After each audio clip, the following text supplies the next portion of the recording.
bring water with you. Bug spray. Yeah, so this is what happens when you failed your anchoring course. Actually, there's more of a story to that boat. I'll tell you that later when we have a lull. But Shark's Tooth Beach is what this is called. It's an old dredge spoil site. It's not a beach. It used to look like that over there on that side. Back in the 70s, the Corps of Engineers came through here, deepened this whole channel going up to the bridge for barges and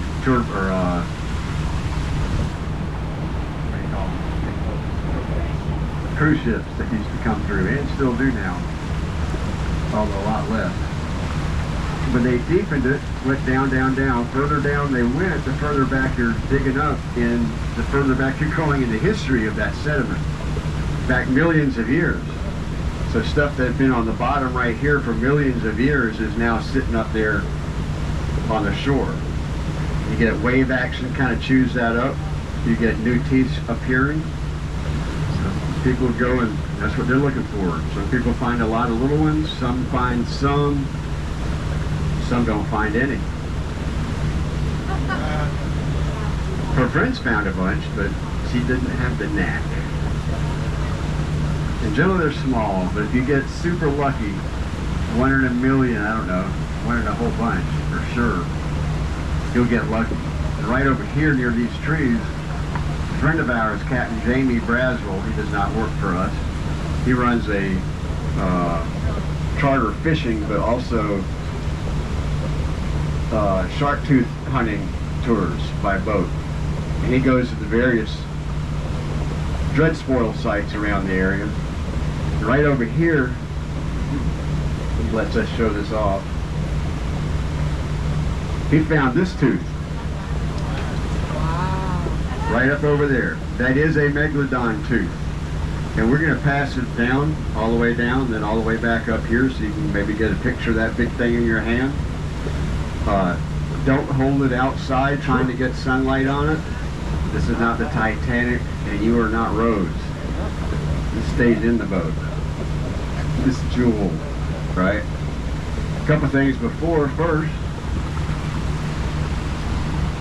is it's dark in color because it fossilized down in our dark mud, took on some properties, chemical properties of the mud. It's triangular in shape. It's got a rounded side, it's got a flat side. That flat side, that's the front of the tooth. That's what you would see right before he gobbled you up. Your last impression. Oh, what a pretty tooth. It's got serrated edges. They died off 3 or 4 million years ago. And after 3 to 4 million years, which is how old this is, it still has the serrated edges on it. You could cut a steak today with it.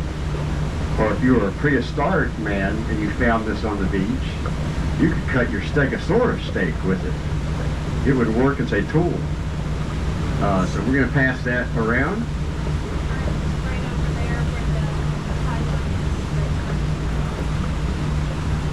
I could be looking for fins far and wide.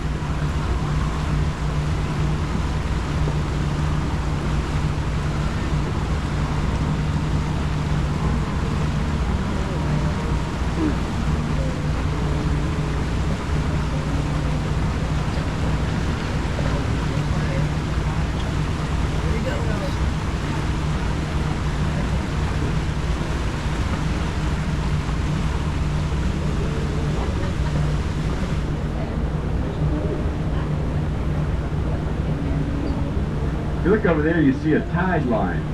The difference in color there. You got 2 bodies of water trying to mix it up together. They don't mix very well. One might be a little bit more salty, one might be more brackish river water coming from some of the freshwater rivers that empty into this estuary. Good place to look for dolphins because tiny fish don't like crossing the barrier from either side.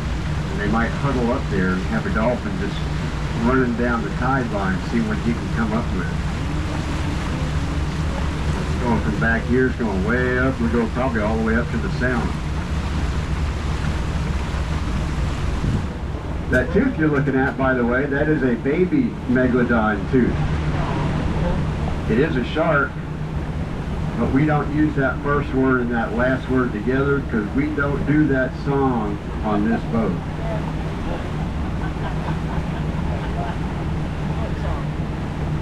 Exactly. That's What the scientists tell us, for every inch of tooth, you get 10 feet of shark. So this shark's only about maybe 25 feet long, maybe a little bit bigger. Look at the great whites today. The female is larger than the male. She gets up to about 20 feet. So this little baby is longer than an adult great white shark of today.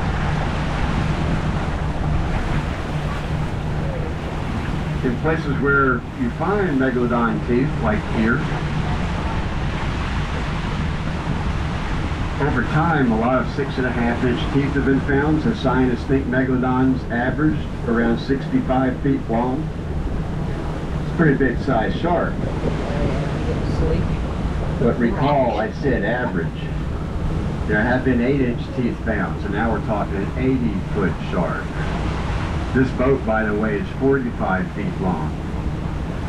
So think of a shark almost twice the length of this boat, probably as wide as this boat. I'm pretty glad they died out. I'd hate to be doing a dolphin tour and have to point out over here, oh, look at that 15-foot fin attached to an 80-foot shark. And he's swimming this way. Question? Probably disappeared around the time of the dinosaurs, or I'm not sure, 3-4 million years. Oh, what? I had him for dinner.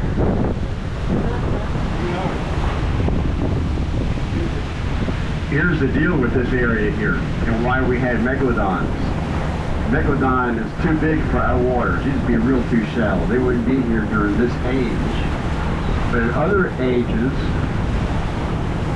we're going to have a nice wake here. It's going to rock and roll. And unlike Disney World, this is going to be real. Back a long time ago, this whole area has been through multiple ages.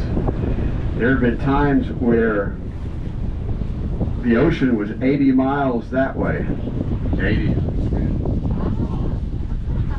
80 miles that way was the ocean. Other times, rock and roll. Yeah.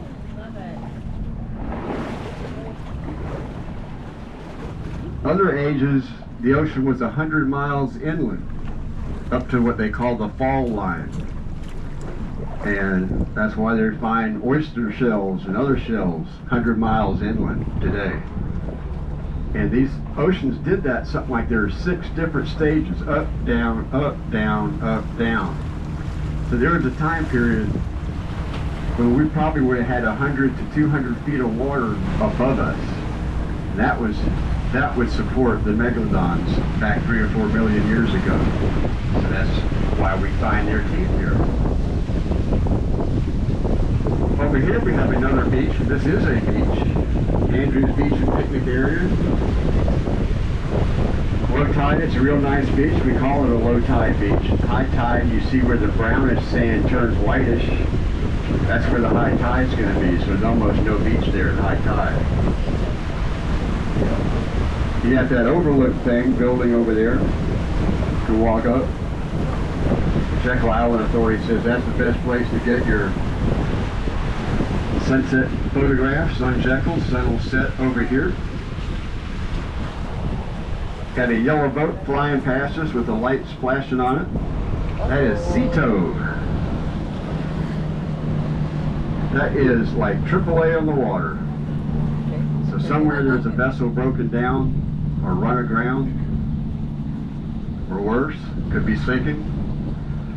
Ceto is the ones that'll come get you, or another company called Towboat US. If you have a contract with them, yearly contract for about $150, they'll come get you and there's no extra charges. They'll take you off a sandbar, no extra charges. If you don't have a contract and you're using them, you're apt to be having a $1,500 check you gotta write right then and there. So we have a nice beach here, nice slope, gradual slope, good place for kids to play. There's no drop off. There are no holes for them to fall into. There is a bacterial warning sign up, but none of the locals pay any attention to that. It's the same as it's always been forever. You get big rain, and might get some poop from animals that washes into the water. It's a natural event. But they decided to just put a permanent sign up there, and I think they quit testing it, in my opinion, or they wouldn't do that. There's some other beaches on Jekyll, they have the same kind of sign, but they can fold it down, like, okay, bacteria levels are great. Never heard of anybody in my 20 years of anybody who actually got sick by going in that water. But they also have, take that as whatever you want. I could be pretty dumb. They've got, what do they have over there? They've got restrooms, picnic tables, grills, outdoor showers. From the parking lot to that overlook thing, there's a trail, well-marked trail. They've got these big signs there that talk about the Wanderer. That's the last slave ship that came into Georgia. They were trying to make a point, trying to do something. It came in 1858. So right up there, right before the Civil War. But it tells you all about the history of that ship, the history of the people that they brought over here on it. They talk about the lawsuit that the government did to them, and then they kind of explained that nobody went to jail. Nobody would say guilty. That's how it was back then. But anyway, it gives you that history. It's a real neat history. See a bunch of dead trees over there. Y'all heard of Driftwood Beach on Jekyll? Y'all heard of Driftwood Beach? Good, I just want to know if y'all had heard of it. That is not it. Driftwood Beach is at the northeast end of the island, that way. They've got actually a lot more of it than we do. Look at that little cliff there, you see the erosion? You kind of have to figure the rest of this was just that high. Because those trees there, they used to be in the forest that you see behind them. You get erosion, you get a lot more erosion up there at Driftwood Beach. First off, none of that is driftwood. All those trees here and there were living right where they are now, except they might be knocked over. What happens as you start getting this erosion, it's going to start happening to those trees that are still green in there. You get more of it. They start getting that salt water into their roots. Eventually it goes throughout the tree, kills the tree. You get more erosion, it's going to be standing. The little bitty limbs will blow off in the wind. The hardier ones like that are going to be here for a long time because that's now salt treated lumber. That's not supposed to rot very well. And bugs don't like to eat them because of the salt content. But you get more erosion at the base of the standing tree. You get a big storm come through, finally knocks the tree over. And we can look at trees over here and see some knocked over this way, some knocked over that way, and you can tell it was from a different storm with the wind going in different directions. This area actually on our chart, navigation chart, says dead tree area. It says the same thing for Driftwood Beach. A lot of locals used to call Driftwood Beach the bones of the dead tree. 20-something years ago or so, somebody in the Jekyll Island Marketing Department got real smart and said, hey, let's name that one down there Driftwood Beach and see what happens. Well, after they did that, Driftwood Beach became one of the most prized destinations for wedding venues. Come spring and summer, you'll get 3 weddings or so every day on Driftwood Beach. It's big enough they can have them all at the same time. Apparently nobody wanted to get married at Dead Tree area. Or the bones. Everybody wants to get married at Driftwood Beach. We even have one of our mates who was married there his last time he got married. Coming up on the point, southern point of Jekyll, around the corner here is called Glory Beach. That's named for a Civil War movie called Glory. That was about the first African Americans who did battle during the Civil War. That battle actually took place at Fort Wagner, South Carolina, right near Charleston. So the moviegoers or the movie people went there, looked at their beach, and it was all high tide. I mean, not high tide. It was all high rises, and we're gonna go look for some dolphins. It's far. All right, We're going like far. 3/4 of the way. Yeah, it is far, but it's there.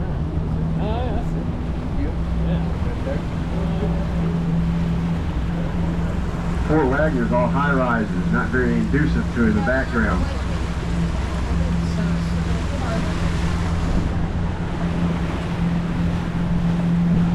They came to Jekyll, asked the Jekyll Island Authority if they could film their battle scene on our pristine beach back there on the other side of the point. The Jekyll Island Authority thought that was a good idea, but thought it would be even a better idea that when they left, they would leave us with a brand new soccer complex. That's how we got our soccer complex. That was the trade-off.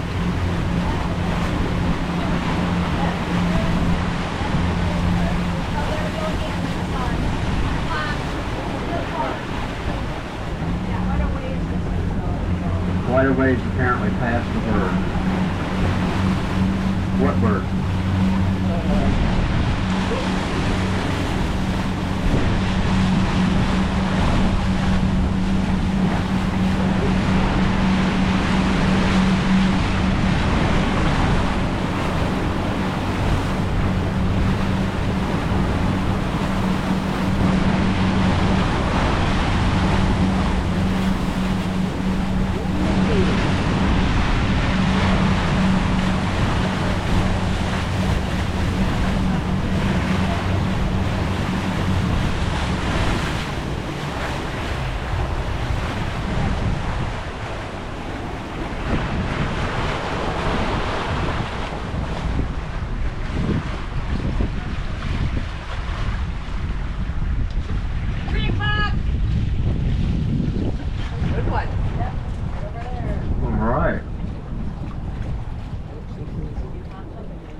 Probably have maybe 2, 3, or 4 out here spread out feeding.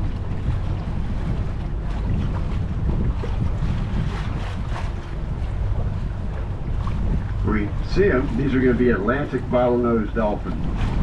That's all we have here. No other variety. Actually, something like 37 species of dolphin, 7 species of porpoise, 2 o'clock. and 4 species of river dolphin.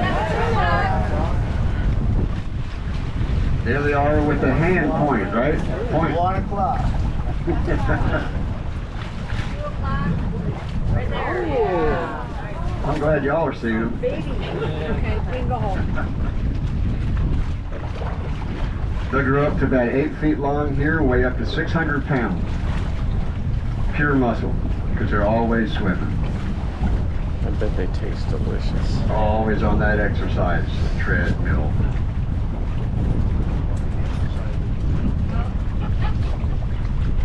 There we go, right here. Right here. There we go. You can see they're not afraid of our boat.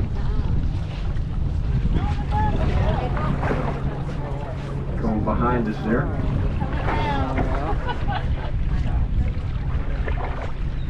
They are smart enough to recognize the sound of our tour boats and know that we're real careful around them, so they're not afraid of us. Come right up close to the boat. They also are smart enough to know we don't feed them, so they don't beg like they might do with the shrimp boat. Another back at 1 o'clock, 2 o'clock.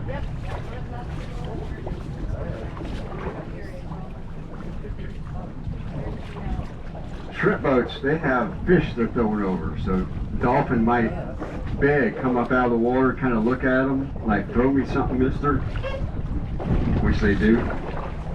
Plus they've got that bycatch of fish, they scrape them right out of a hole in the side of the shrimp boat. Dolphin know that. Dolphin also will follow shrimp boat right behind their net getting fish that are escaping the net.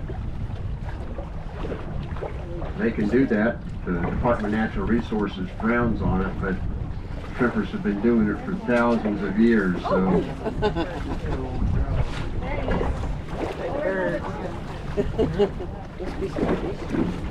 We would love to feed them. They're smart enough, if we did it the same place, same time every day, they'd be there, and then we wouldn't use that when, where, or if thing. We would guarantee you'd see dolphins. It would also guarantee we'd get a $20,000 fine, a year in jail, licenses taken away forever. The Department of Natural Resources utilizes the Marine Everything Mammal fun has to be Protection Act illegal. to say we can't do it. We've got some further out too between us and the sailboat. White, and I bet you I got 90,000 pictures of just a black. Interesting enough, in the Marine Mammal Protection Act, it does not mention not being able to feed dolphins. They just say you don't feed them in a way that disrupts their natural ability to find fish. They're going to eat about 60% of their body weight every day. So if you're a 600-pound dolphin, when you're down on both sides of it, good thing to have. They're going to eat 600-pound dolphin is going to be eating 60 pounds of fish. And they're looking for fish about the size of my hand, small things that they can swallow whole. They don't chew them up even though they have teeth. They might use their teeth to stun a fish, and that way the baby has a better chance of catching it when they're training them. They also use their teeth to bite each other on the dorsal fin, tear them up sometimes. How come some of them look darker than the others, like black almost? Because they come in 50 shades of gray. Oh, do they?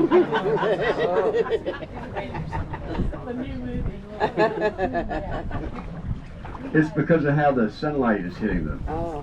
Depends which way. If you've got sun hitting them, or if you're on the other side, then they're going to look darker in color.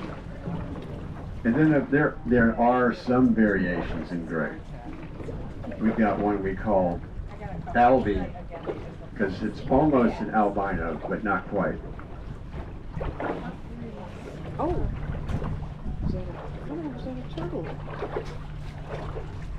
Most of the ones I'm seeing here are kind of small. Youngsters. It's a teenage foraging group.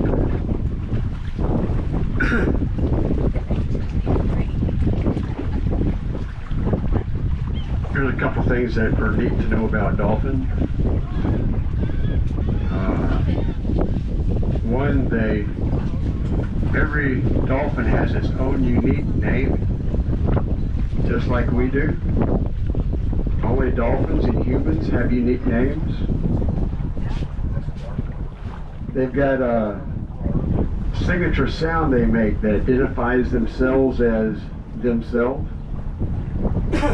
They learn the names of all the other dolphins. They can call out to a dolphin that they're interested in talking to by name, and then tell them their name so that the other dolphin knows who's talking to them. So cool. It would make a lot of sense to have names and not have a language. Scientists have now figured out there is a language indeed. Well, how do you do? They've been studying the sounds they've made with these recordings they've had years and years and years, and started letting supercomputers look at those with AI. They've figured out there's something like, so far they've identified something like 60,000 words dolphins use. Yeah. Now they're not going to use all 60,000 words in a given day, because just like us, we don't either.